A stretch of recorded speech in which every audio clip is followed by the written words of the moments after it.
It's an honor to be with you. Oh, I come want on. to tell you, no, really. I mean, I'm very serious about this, and how many years I've read what you wrote is incredible, and everybody else. You've had a great. People say that about dead people. Do you know something I don't know? No, I don't. Okay. You're going to live for a long time. I can tell. That. I know I am. Now listen, you're going to break a journalism record that's going over what Rocky Marciano did. He was 49-0. Now you're going to your 50th Super Bowl. This is what an accomplishment. Well, and this spring, my 50th Derby. Well, the accomplishment is very simple. You stay alive. The guy said to me on the radio not long ago, he said, you know, you're the dean of all greater New York sports writers and columnists particularly. He said, how do you do that? I said, everybody else dies, they give it to you. Yeah, no, I don't think so. Not in you have to have talent. You have to be invited back. I went to one Super Bowl. I could never get approved after the one. But let me ask you about the first one. Oh, yeah. Did anybody have any? I know they must not have had any idea. First of all, if they had any idea, Dave Anderson would be in this group with me because they said we'll have the West Coast. They have a guy covering the West Coast up and down. We'll let him do the Super Bowl. So right there you see it. No, nobody had any idea. I had no idea, particularly when I saw those empty seats at the first Super Bowl. But a lot of other things happened surrounding that first Super Bowl that were fascinating. Well, which one, one or two or whatever, if you have to just pump it right out of your head, which one stands out to you? It does, they don't stand out, but I'll tell you, I like to try, and it's silly, but I like to do it with writing and everything. If I could pin down the 1 second when this event became what it became, all right? And I think of a game, and it's not Joe Namath, we're number one. That didn't surprise me as much as it surprised other people. Only that I didn't think they could win. But when I saw the 13 points, I said, they're gonna at least get 14 points on the board. The defining moment of all Super Bowl games. And look, you can talk about it last year. The guy calls for a pass, and they intercept with a great play, but still, why are they throwing the ball? They got a guy who can run through walls. They're all defining moments. But this was the ultimate defining moments when nobody did anything wrong. The Rams are beating the Titans. The Titans are coming right down to the line. They're going to score, and the clock is tick, tick, tick, tick, tick. And all of a sudden, they're on the 3 or 5 yard line. And they give the ball to the running back. The linebacker named Jones comes up and smacks him. The two of them, it seemed like they were for an hour suspended in air. Now think about this. The ball carrier falls down, forward, Titans win. The ball carrier falls backward, the Rams win. And that linebacker just stuck it to him, and he wound up like 2 feet short of winning the game. That's a defining moment because they both had the shot. Nobody made a bad play. Nobody did it could be second guessed. These two guys, and they remind me of something else about the Super Bowl, which I always think of as the greatest longevity Super Bowl performance. I know about Montana's Drive. I know about the kid from Montclair, New Jersey, catching the ball off the top of his helmet for the Giants. All these things. There's a plethora of them. They just roll and roll and roll. Who was the greatest performer in the Super Bowl? Maybe. I don't like those things for a lot. I'll tell you why I don't like them. They're eras. The game changes every era, whether it's football, basketball, or baseball. I mean, if you say to me, who's the greatest home run hitter, and you're talking to somebody under 35 years of age, you know what they're going to say, Barry Bonds. They're going to say, right. They're not going to even know about the guys I knew about. So you really can't do that with these games. I think, look, you can't do it. The Chiefs beat Minnesota, which I consider the most significant Super Bowl game of all, because everybody thought the Jets were a fluke. The American Football League had to go out and win that Game 4. And Roselle and I talked about this, and he agreed with me, because Otherwise, they were considering a new playoff format. And a lot of people don't know this. They were going to have, they wanted the best team they wanted the team that was playing the best football at the time to represent the American League in it.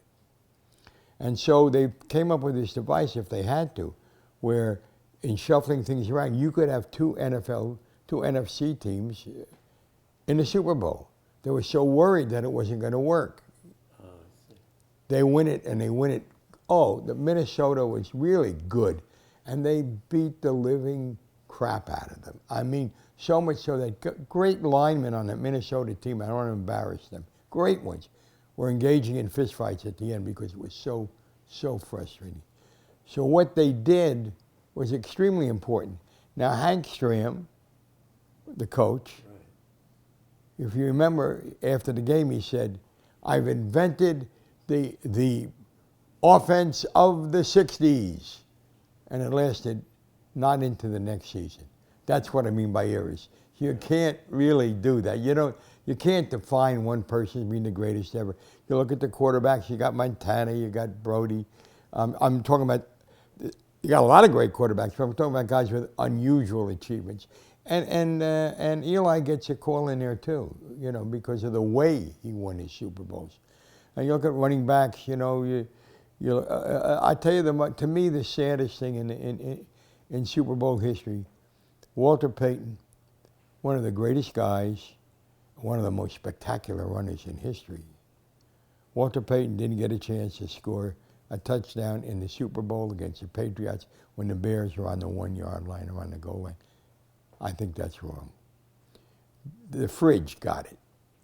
It was great theater, but this guy gave his whole body and everything else to Chicago. Yeah. So, there are a lot of disappointments in the thing. And also, I ask people today, who scored the first touchdown in the Super Bowl? They can't tell me. Max McGee. Yeah, Max McGee. But the point is, they can't tell you because this game has moved so fast, gotten so big, so many names come up, so much bull is written all week long about this guy or that guy or whatever, and so much accurate stuff. It's the volume of stuff takes anything out of it. Look at the MVPs. I mean, there were guys played in this game, to me, linemen. There was a linebacker who won it once, with Dallas. But I mean, it's nonsense. There have been some Super Bowls where the MVP ought to be the offensive line or the defensive secondary or whatever else, because this game is not a prize fight. There's 55 guys or 45, whatever they're down to now on the sidelines, and there's at least 40 in the game. So you can't do that. I get fascinated by diversions, like going to the losers' dressing room or doing it, and I see these two guys, Tom Keating and Gail Gillingham. Gillingham is a guard now. He's a converted center, and Keating is a tackle. They're head, and they're not all as much stunning. They're head-to-head most of the time. Mm-hmm.